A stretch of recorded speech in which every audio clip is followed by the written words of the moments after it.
YouTube ಚಾನೆಲ್ನ ಸಮಸ್ತ ವೀಕ್ಷಕರಿಗೆ ನಮಸ್ಕಾರ. ನಾನು ಎಂ ಶಾಂತರಾಮ್ ಕೊಡುವ ಮೂಡುಬಿದ್ರಿ. ಕಳೆದ ಸಂಚಿಕೆಯಲ್ಲಿ ಕೆಲವು ಸ್ವಾರಸ್ಯಕರ ಘಟನೆಗಳನ್ನು, ಯಕ್ಷಗಾನ ಕೂಟಗಳಲ್ಲಿ ಜರುಗಿದಂಥ ಸ್ವಾರಸ್ಯಕರ ಘಟನೆಯನ್ನು ಹೇಳಿದ್ದೇನೆ. ಇಂದು ಇನ್ನಷ್ಟು ಘಟನೆಗಳನ್ನು ಹೇಳಲು ಇಚ್ಛಿಸ್ತಾ ಇದ್ದೇನೆ. ಒಮ್ಮೆ ಶ್ರೀಕೃಷ್ಣ ಸಂಧಾನ ತಾಳಮದ್ದಳೆ ಕೂಟ, ಅದರಲ್ಲಿ ಶೇಣಿಯವರು ಕೌರವನ ಪಾತ್ರ, ತೆಕ್ಕಟ್ಟಿಯವರು ಶ್ರೀಕೃಷ್ಣನ ಪಾತ್ರದಲ್ಲಿದ್ದರು. ಶೇಣಿಯವರು ಯಾವಾಗಲೂ ಕಳ ಪಾತ್ರಗಳಲ್ಲೇ ವಿಜೃಂಭಿಸುವವರು.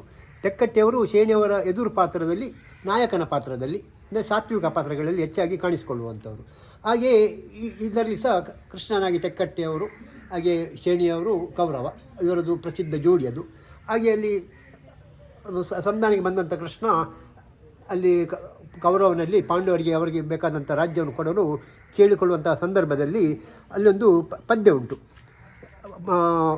ಪಾಂಡವರಿಗೆ ಕೊಡಬೇಕಂತ ಹೇಳುವಾಗ ಅಲ್ಲಿ ಕೌರವನಿಗಿರುವಂಥ ಪದ್ಯ, ಆದರ ಪಾಂಡುಸುತರು ಜೂಜಿನಲ್ಲಿ ಮೇದಿನಿಯನ್ನೂರೇ ಸೋತರು.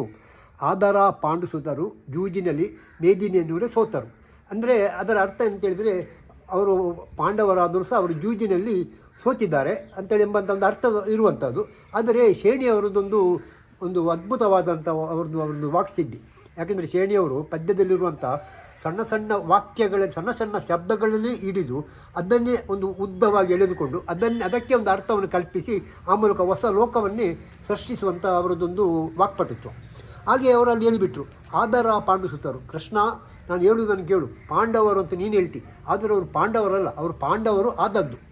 ನಿಜವಾಗಿ ಅವರು ಪಾಂಡವರು ಚಕ್ರವರ್ತಿಯ ಮಕ್ಕಳಲ್ಲ, ಅವರಲ್ಲಿ ನಿಯೋಗ ಪದ್ಧತಿಯಿಂದ ಹುಟ್ಟಿದವರಂತೆ. ದೇವೇಂದ್ರನಿಗೊಬ್ಬ, ಹಾಗೆ ವಾಯುವಿಗೆ ಒಬ್ಬ, ಇನ್ನು ಧರ್ಮರಾಯನಿಗೊಬ್ಬ, ಅಶ್ವಿನಿಗೆ, ಹೀಗೆ ಹೇಳುವುದನ್ನು ಕೇಳಿದ್ದೇನೆ. ಆದ್ದರಿಂದ ಅವರನ್ನು ಪಾಂಡವರನ್ನು ನಾನಂತ ಒಪ್ಪುವುದಿಲ್ಲ, ಅವರು ಪಾಂಡವರು ಆದದ್ದು ಅಂತ ಹೇಳಿಬಿಟ್ರು. ಇಡೀ ಸಭೆಯಿಂದ ಅದಕ್ಕೆ ಒಳ್ಳೆಯ ಕರತಾಡನ್ನು ಬಿತ್ತು. ಯಾಕೆಂದರೆ ಹೊಸ ಅನ್ವೇಷಣೆಯ ಒಂದು ದೃಷ್ಟಿ ಅದು. ಆವಾಗ ತೆಕ್ಕಟ್ಟೆಯವರು ಅದಕ್ಕೆ ಕೂಡಲೇ ಉತ್ತರ ಕೊಟ್ಟರು, ಅಯ್ಯ ಕೌರವ, ಪಾಂಡವರು ಆದದ್ದು ಅಂತ ನೀನು ಹೇಳ್ತಿ, ಅಂದರೆ ನಿಯೋಗ ಪದ್ಧತಿಯಿಂದ ಅವರು ಆದದ್ದು ಸತ್ಯವೇ, ಎಲ್ಲರಿಗೂ ಗೊತ್ತಿದ್ದಾರೆ. ಹಾಗಂತೇಳಿ ನಿಯೋಗ ಪದ್ಧತಿ ತಪ್ಪು ಅಂತೇಳಿ ನಾವು ಹೇಳಲಿಕ್ಕೂ ಆಗೋದಿಲ್ಲ. ಯಾಕೆ ಅದನ್ನು ಹೇಳಿದರೆ ನೀನೇ ಸಿಕ್ಕಿ ಬೀಳ್ತಿ. ಯಾಕೆಂತೇಳಿದರೆ ನಿನ್ನ ಅಪ್ಪ ಹುಟ್ಟಿದ್ದು ಹೇಗೆ, ಅದನ್ನು ಸ್ವಲ್ಪ ಆಲೋಚಿಸು ಅಂತ ಹೇಳುವಾಗ ಇಡೀ ಸಭೆಯಿಂದ ಕರತಾಡೋಣ. ಅಂದರೆ ಅಲ್ಲಿ ಕೌರವನ ಅಜ್ಜನಾದಂಥ ಅಲ್ಲಿ ಕೌರವರ ಒಂದು ಮೂಲದಲ್ಲಿ ಸಹ ಹುಟ್ಟು ಅಲ್ಲಿ ಭಗವಾನ್ ವೇದವ್ಯಾಸರಿಂದ ಅಲ್ಲಿ ವಿಚಿತ್ರ ವೀರ್ಯ ಸತ್ತಾಗ ಅಲ್ಲಿ ಹುಟ್ಟುವಂಥ ಒಂದು ಮಕ್ಕಳು ವೇದವ್ಯಾಸರಿಂದ. ಹಾಗಾಗಿ ನಿಮ್ಮ ವಂಶವೇ ಆ ರೀತಿ ಉಂಟು, ಹಾಗಾಗಿ ನೀನು ಅದನ್ನು ಆಕ್ಷೇಪಿಸಬೇಡ ಅಂತ ಅವರನ್ನು ಸೂಚ್ಯವಾಗಿ ಅವರನ್ನು ಹೇಳಿದಂಥ ಒಂದು ಸಂದರ್ಭ ಅದು. ಹಾಗೆ ಒಂದು ಸುರತ್ಕಲ್ ಮೇಳ, ನಾನು ಈ ಮೊದಲು ಹೇಳಿದಂತೆ ಸುರತ್ಕಲ್ ಮೇಳ ಸುಪ್ರಸಿದ್ಧ ಕಲಾವಿದರ ಗಡನವನ್ನೇ ಹೊಂದಿತ್ತು. ಹಾಗೆಯೇ ಅದರಲ್ಲಿ ಒಂದು ಸಲ ಬೇಡರ ಕಣ್ಣಪ್ಪ ಪ್ರಸಂಗದಲ್ಲಿ ಕೈಲಾಸ ಶಾಸ್ತ್ರಿಯಾಗಿ ತೆಕ್ಕಟ್ಟೆ ಆನಂದ ಮಾಸ್ತರರು. ಕೈಲಾಸ ಶಾಸ್ತ್ರಿ ಸ್ವಲ್ಪ ವಿಷಯ ಲಂಪಟನಾಗಿದ್ದುಕೊಂಡು ಒಬ್ಬಳು ವೇಶ್ಯೆಯ ಸಹವಾಸಕ್ಕೆ ಬಲಿ ಬೀಳ್ತಾನೆ. ಹಾಗೆ ಆತನ ಹೆಡ್ಡ ಮಗ ಕಾಶಿಮಾಣಿ ಎಂಬಂಥ ಪಾತ್ರ, ಅವನು ಹೆಡ್ಡವನ ಪಾತ್ರವನ್ನು ವೇಣೂರು ಸುಂದರಾಚಾರ್ಯರು ನಿರ್ವಹಿಸ್ತಿದ್ರು. ಆ ಕಥೆಯಲ್ಲಿ ಹೇಗಂತ ಹೇಳಿದರೆ, ಕೈಲಾಸ ಶಾಸ್ತ್ರಿ ಅಲ್ಲಿಯ ಶಿವ ದೇವಸ್ಥಾನದ ಪ್ರಧಾನ ಅರ್ಚಕ. ಇವರು ಅಲ್ಲಿಯ ವೇಶ್ಯೆಯೊಬ್ಬಳು ನನಗೆ ಬಂಗಾರವನ್ನು ತಂದು ಕೊಡಬೇಕು ಅಂತ ಹೇಳುವಾಗ ಇವನು ಶಿವನ ಆಭರಣವಾದಂಥ ಹಾರವನ್ನೇ ಕದ್ದುಕೊಂಡು ಹೋಗಿ ಆ ಒಂದು ವೇಶ್ಯೆಗೆ ಕೊಡ್ತಾರೆ. ಇದು ಕಾಶಿಮಾಣಿ ಇದನ್ನು ನೋಡಿರ್ತಾನೆ.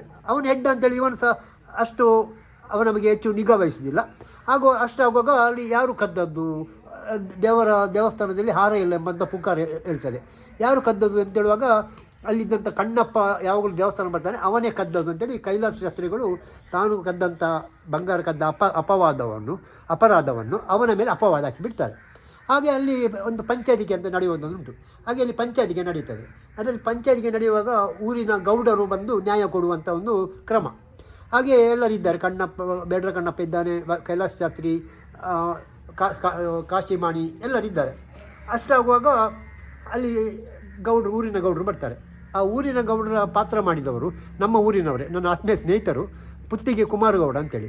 ಅವರು ಜಾತಿಯಲ್ಲಿ ಸಹ ಗೌಡರೇ, ಕುಮಾರಗೌಡರು. ಹಾಗೆ ಅದರಲ್ಲಿ ಅವರಿಗೆ ಒಂದು ಹೆಸರು ಪುಟ್ಟರಂಗೇಗೌಡ ಅಂತೇಳಿ ಒಂದು ಪ್ರಸಂಗದಲ್ಲಿ ಪುಟ್ಟರಂಗೇಗೌಡ.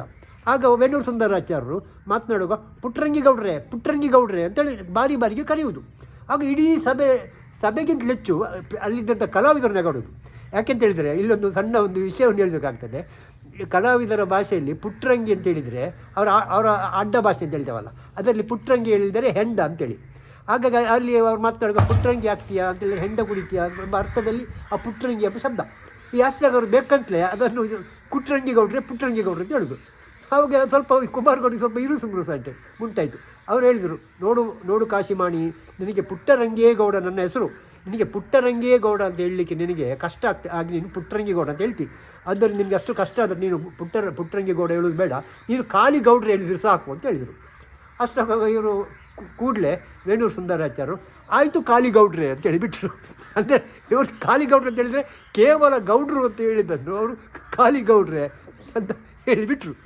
ಹಾಗೆ ಆವಾಗ ಅಲ್ಲದು ಒಳ್ಳೆಯ ಒಂದು ರಸಪೂರ್ಣವಾಯಿತು. ಇದು ನಿಜವಾಗಿ ಇದು ಸೆಟ್ಟಿಂಗ್ ಮಾಡಿದಂಥದ್ದು ಅಂತೇಳಿ ಮತ್ತೆ ಕಲಾವಿದರು ಹೇಳಿದರು. ಯಾಕೆಂದರೆ ಅದನ್ನು ಆ ರೀತಿ ಹೇಳಲಿಕ್ಕೆ ಒಂದು ಸೆಟ್ಟಿಂಗ್ ಮಾಡಿ ಅದು ಹೇಳಿದ್ದಂತೆ ಅವರು. ಹಾಗೆ ಇದೊಂದು ಘಟನೆ.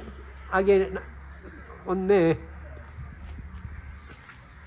ಮೂಡುಬಿದಿರೆಯಲ್ಲಿ ಒಂದು ಅಂಗದ ಸಂಧಾನ ಎಂಬಂಥ ಒಂದು ಯಕ್ಷಗಾನ ತಾಳಮದ್ದಳೆ ಜರುಗಿತ್ತು. ಸಾಧಾರಣ ಇದೊಂದು 40 ವರ್ಷಗಳ ಹಿಂದೆ ಇರ್ಬೋದು. ಆವಾಗ ಅಂಗದ ಸಂಧಾನ ನಿಮಗೆ ಕತೆ ಗೊತ್ತಿರ್ಬೋದು. ಸೀತೆಯನ್ನು ಅಪಹರಿಸಿದಂಥ ರಾವಣನಿಗೆ ಬುದ್ಧಿವಾದ ಹೇಳಲಿಕ್ಕೆ ರಾಮನು ವಾಲಿಯ ಮಗನಾದ ಅಂಗದನನ್ನು ಕಳಿಸೋದು. ಆವಾಗ ಅಲ್ಲಿ ಅಂಗದ ಹೋಗುವಾಗ ಅಲ್ಲಿ ರಾವಣನ ಮಂತ್ರಿಯಾದಂತಹ ಪ್ರಹಸ್ತ ಬಂದು ವಿಚಾರಿಸುವುದು. ರಾವಣನಲ್ಲಿ ಮತ್ತೆ ಮಾತನಾಡೋದು. ಅಲ್ಲಿ ಪ್ರಹಸ್ತ ಯಾರು ಬಂದದ್ದು, ಯಾಕೆ ಬಂದದ್ದೆಲ್ಲ ಕೇಳುವಾಗ ಅಲ್ಲಿ ಪ್ರಹಸ್ತ ಹೇಳಿದುಕೊಂಡು ರಾವಣನ ಬಗ್ಗೆ ಔನ್ನತ್ಯವನ್ನು ವಿವರಿಸಿಕೊಂಡು, ಹಾಗೆ ಕಾಂತರಾಯಿಗಳು ಪ್ರಹಸ್ತನಾಗಿದ್ದುಕೊಂಡು ರಾವಣನ ಬಗ್ಗೆ ತುಂಬ ಹೇಳಿದರು. 14 ಲೋಕವನ್ನು ಗೆದ್ದವ, ಅಷ್ಟು ಲೋಕಗಳಲ್ಲಿ ತನ್ನದನ್ನು ಪ್ರಭುತ್ವವನ್ನು ಸಾಧಿಸಿದವ, ಇವತ್ತು ಕುಬೇರನಾದಂಥ ಪುಷ್ಪಕ ವಿಮಾನ ತನ್ನದಾಗಿಸಿಕೊಂಡವ, ಸ್ವರ್ಣಲಂಕೆ ಇವತ್ತಿಗೂ ರಾವಣನ ಸುಪರ್ದಿಯಲ್ಲುಂಟು. ಎಲ್ಲ ಲೋಕಗಳು ರಾವಣನನ್ನು ಗಡಗಡ ನೋಡ್ತಾ ಇದ್ದೆ. ಅಲ್ಲಿ ನೋಡಿದ್ದೆ, ಅಲ್ಲಿ ರಾವಣ 10 ತಲೆಯ ರಾವಣ, ಅವನನ್ನು ಸರಿಯಾಗಿ ನೋಡು ಅಂತೇಳಿ ರಾವಣನನ್ನು ವೈಭವೀಕರಿಸಿದರು. ಆವಾಗ ಮಾರೂರು ಮಂಜುನಾಥ ಭಂಡಾರು ಸಹ ಅವರು ತೀಕ್ಷ್ಣಮತಿಗಳು, ಅವರಲ್ಲಿ ಸಹ ಅವರಿಗೆ ಉತ್ತರ ಕೂಡಲೇ ಬರುವಂಥದ್ದು. ಹಾಗೆಂತೇಳಿ ಕಾಂತರಾಯಿ ಮತ್ತು ಮಾರೂರು ಮಂಜುನಾಥ ಭಂಡಾರ ಅತ್ಯಂತ ಆತ್ಮೀಯರು ಸಹ, ಇಬ್ಬರು ವೃತ್ತಿಯಲ್ಲಿ ಅಧ್ಯಾಪಕರಾಗಿದ್ದವರು. ಆವಾಗ ಮಾರೂರು ಮಂಜುನಾಥ ಭಂಡಾರಿ ಅವರು ಹೇಳಿದರು, ಹೌದು ಪ್ರಹಸ್ತ, ನೋಡಿದೆ, 10 ತಲೆ ನೋಡಿದೆ. ನನಗೆ ಒಂದು ಕಾಣುವುದು, ಈ 10 ತಲೆಯಲ್ಲಿ ಒಂದು ತಲೆಗಾದರೂ ಬುದ್ಧಿ ಉಂಟಾ? ಯಾಕೆಂತೇಳಿದರೆ ಬುದ್ಧಿ ಇದ್ದರೆ ಬೇರೆಯವರ ಹೆಂಡತಿಯನ್ನು ಕದ್ದು ತರುವಂಥ ಒಂದು ಮೂರ್ಖ ತಂದೆ ಇವನು ಕೆಲಸ ಮಾಡ್ತಾನೆ ಅಂತೇಳುವಾಗ ಇಡೀ ಸಭೆಯಿಂದ ಒಂದು ಹರ್ಷೋದ್ಗಾರ ಬಂತು. ಹಾಗೆಯೇ ಇನ್ನೊಮ್ಮೆ ಸುರತ್ಕಲ್ ಮೇಳದಲ್ಲಿ ಒಂದು ಕೀಚಕವಧೆ ಪ್ರಸಂಗ. ಅದರಲ್ಲಿ ಶೇಣಿಯವರು ವಲ್ಲಲ ಭೀಮನ ಪಾತ್ರದಲ್ಲಿದ್ದರು. ವಲ್ಲಲ ಭೀಮನ ಪಾತ್ರದಲ್ಲಿ ಅಲ್ಲಿ ಸೈರಂದ್ರಿ ಬಂದು ನನಗೆ ಕೀಚಕ ಉಪಟಳ ಕೊಡ್ತಾನೆ, ಆದ್ದರಿಂದ ನನ್ನನ್ನು ರಕ್ಷಿಸಬೇಕು ಅಂತೇಳಿ ಭೀಮನಲ್ಲಿ ರಾತ್ರಿ ಬಂದು ಹೇಳುವಂಥ ಒಂದು ಸನ್ನಿವೇಶ. ಅಲ್ಲಿ ಶೇಣಿಯವರ ಅರ್ಥ ಹೇಳಿದರೆ ನಮಗೆ ಸಾಮಾನ್ಯವಾಗಿ ಸ್ವಲ್ಪ ದೀರ್ಘವೇ, ನಮಗೆ ಗೊತ್ತಿರ್ತದೆ ಅದು. ಹಾಗೆ ಅಲ್ಲಿ ಸ್ವಲ್ಪ ದೀರ್ಘವಾಯಿತು. ಸೈರೇಂದ್ರಿಯ ಅವ್ರದ್ದು ಅಳುವುದು, ಇವರು ಸಮಾಧಾನ ಮಾಡುವುದು, ಇದೆಲ್ಲ ಸ್ವಲ್ಪ ದೀರ್ಘವಾಗಿ ಸಭಿಕರಿಗೆ ಸ್ವಲ್ಪ ಬೋರ್ ಆಗಲಿಕ್ಕೆ ಶುರುವಾಯಿತು ಏನೋ. ಅಷ್ಟರಲ್ಲಿ ಯಾರೋ ಒಬ್ಬ ಅಲ್ಲಿ ಗದ್ದಲ ಎಬ್ಬಿಸಿದ ಸಭೆಯಲ್ಲಿ ಕುಳಿತುಕೊಂಡು.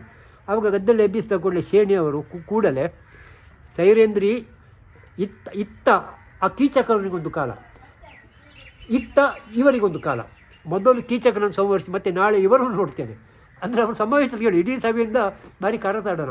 ಅಂದರೆ ಅದು ಸಮಯೋಚಿತವಾದಂಥ ಒಂದು ಮಾತು. ಯಾಕೆಂತೇಳಿದರೆ ಅಲ್ಲಿ ಕೀಚಕನನ್ನು ಕೊಂದು ನಂತರ ಅವರ ಕೀಚಕನ ತಮ್ಮ 100 ಜನ ಕೀಚಕರಿರ್ತಾರೆ, ಅವರನ್ನು ಸಹ ಕೊಲ್ತಾನೆ. ಅದನ್ನು ದೃಷ್ಟಿಯಲ್ಲಿದ್ದುಕೊಂಡು ಈಗ ಅತ್ತ ಕೀಚಕನನ್ನು ಕೊಲ್ತೇನೆ, ಇತ್ತ ಇವರನ್ನು ಮತ್ತೆ ನೋಡಿಕೊಳ್ತೇನೆ ಅಂತೇಳಿ ಹೇಳಿ ಸಮಯೋಚಿತವಾಗಿ ಅಲ್ಲಿ ಒಂದು ರಸದ ಸೃಷ್ಟಿಯಾಯಿತು. ಹಾಗೆ ಒಂದು ಧರ್ಮಸ್ಥಳ ಮೇಳದಲ್ಲಿರುವಾಗ ಕಡತೋಕ ಮಂಜುನಾಥ ಭಾಗವತರು ಪ್ರಧಾನ ಭಾಗವತರಾಗಿದ್ದರು. ಕಡತೋಕ ಮಂಜುನಾಥ ಭಾಗವತರು ಅತ್ಯುತ್ತಮ ಭಾಗವತರು. ಅವರ ಪದ್ಯದಲ್ಲಿ ರಸವನ್ನು ಸೃಷ್ಟಿಸಿಕೊಂಡು ಅಲ್ಲಿ ಒಂದು ಉತ್ತಮವಾದಂಥ ವಾತಾವರಣ ನಿರ್ಮಿಸುವಲ್ಲಿ ಹಾಗೆ ನಿರ್ದೇಶನ ಕೊಡುವಲ್ಲಿ ಕಡತೋಕ ಮಂಜುನಾಥ ಭಾಗವತರು ಅತ್ಯಂತ ಪ್ರಸಿದ್ಧರು. ಹಾಗೆ ಒಮ್ಮೆ ಬ್ರಹ್ಮಕಪಾಲ ಪ್ರದರ್ಶನ ನಡೀತಾಯಿತು, ಯಕ್ಷಗಾನ. ಅಲ್ಲಿ ಆಗುವಾಗ ಅದರಲ್ಲೊಂದು ಮನೆಗೆ ಪೋಪ ದಾರಿ ಯಾವುದಯ್ಯ ಅಂತೇಳಿ ಒಂದು ಪದ್ಯ ಉಂಟಲ್ಲಿ. ಅಲ್ಲಿ ಮಹೋಗ್ರನಲ್ಲಿ ಕೇಳುವಂಥದ್ದು, ಈಶ್ವರ ಬ್ರಹ್ಮಕಪಾಲ ಪೀಡಿತವನ್ನು ಹಿಡಿದುಕೊಂಡು ಅಲ್ಲಿ ಕೇಳುವಂಥ ಪದ್ಯ. ಆವಾಗ ಕಡತೋಕರು ಸ್ವಲ್ಪ ಅದನ್ನು ವೈವಿಧ್ಯಮಯವಾಗಿ ಆಡುವವರು. ಅವರು ಮನೆಗೆ ಪೋಪ ದಾರಿ ಯಾವುದಯ್ಯ, ಮನೆಗೆ ಪೋಪ ದಾರಿ ಯಾವುದಯ್ಯ ಅಂತೇಳಿ ಅದನ್ನು 5-6 ಬಾರಿ ಅದನ್ನೇ ಹೇಳಿದರು. ಹೇಳುವಾಗ ಅವರಲ್ಲಿ ಸಭೆಯಲ್ಲಿ ಯಾರನ್ನು ನೋಡಿದಾಗೆ ಕೆಲವರಿಗೆ ಕಾಣ್ತದೆ. ಯಾಕೆಂದರೆ ಅವರು ಆಡುವಾಗ ಅವರು ಸಭೆಯನ್ನು ನೋಡಿದ್ದಾರೆ. ಅದರಲ್ಲಿ ಒಬ್ಬರು ಮುದುಕಿದ್ಲು, ಅವಳು ಅದನ್ನು ನೋಡ್ತಾ ಇದ್ಲು. ಬೆಳಿಗ್ಗೆ ಇದು ಯಕ್ಷಗಾನ ಪ್ರದರ್ಶನ ಮುಗಿಯಿತು. ಕಡತೋಕರು ದೇವರ ಸ್ತುತಿ ಪದ್ಯವನ್ನು ಆಡಿ ಜಾಗಟೆಯನ್ನು ಕೆಳಗಿಟ್ಟುಕೊಂಡು ಸ್ವಲ್ಪ ಈಚೆ ಬರುವಾಗ ಮುದುಕಿ ಬಂದರು. ನಮಸ್ಕಾರ ಭಾಗವತರೆ. ನಮಸ್ಕಾರ, ಏನಮ್ಮ? ಅಲ್ಲ, ನೀವು ನಿನ್ನೆ ನನಗೆ ರಾತ್ರಿ 5-6 ಬಾರಿ ಮನೆಗೆ ಪೋಪ ದಾರಿ ಯಾವುದು ಅಂತೇಳಿ ನನ್ನಲ್ಲಿ ಕೇಳಿದಿರಿ. ಆದರೆ ನನಗೆ ಅಲ್ಲಿ ಹೇಳಲಿಕ್ಕೆ ಆಗಲಿಲ್ಲ. ನಾನು ಹೇಳಿದೆ, ನಿಮಗೆ ಕೇಳಲಿಲ್ಲ. ಅದಕ್ಕಾಗಿ ನಿಮಗೆ ಹೇಳಿದರೆ ಅರ್ಥ ಆಗಲಿಕ್ಕಿಲ್ಲ, ಸ್ವಲ್ಪ ದೂರ ಉಂಟು, ಬನ್ನಿ ನಾನು ನಿಮ್ಮನ್ನು ಕರ್ಕೊಂಡು ಹೋಗ್ತೇನೆ, ನಾವು ಮನೆಗೆ ಹೋಗುವ. ಅಂದರೆ ಅಲ್ಲಿ ಆ ಮುದುಕಿ ಅವರು ಹೇಳಿದ ಪದ್ಯವನ್ನು ಆ ಮುದುಕಿಯಲ್ಲಿ ಕೇಳಿದ್ದ ತಿಳಿಸಿದ್ದು. ಅವರು ಪದ್ಯ ಅವರು ವಿವಿಧ ಮಜಲಿನಲ್ಲಿ ವಿವಿಧ ಶೈಲಿಯಲ್ಲಿ ಹಾಡಿದ್ದನ್ನು ಅವರು ಎಣಿಸಿದ್ದು ನನ್ನಲ್ಲೇ ಮನೆಯವರು ಕೇಳುವುದು ಅಂತೇಳಿ. ಹಾಗೆ ಅಲ್ಲಿ ಅದು ಚೌಕಿಯಲ್ಲಿ ನಡೆದಂಥ ಒಂದು ಹಾಸ್ಯ ಘಟನೆ ಇದು. ಅಂದರೆ ನಡೆದ ಪ್ರಕರಣ ರಂಗಸ್ಥಳದಲ್ಲಾದರೂ ಹಾಸ್ಯ ಸ್ಫುರಿಸಿದ್ದು ಚೌಕಿಯಲ್ಲಿ. ಹೀಗೆ ಇಂತಹ ಇನ್ನಷ್ಟು ಘಟನೆಗಳನ್ನು ಮುಂದಿನ ಸಂಚಿಕೆ ಹೇಳ್ತೇನೆ. ಎಲ್ಲರಿಗೂ ನಮಸ್ಕಾರ.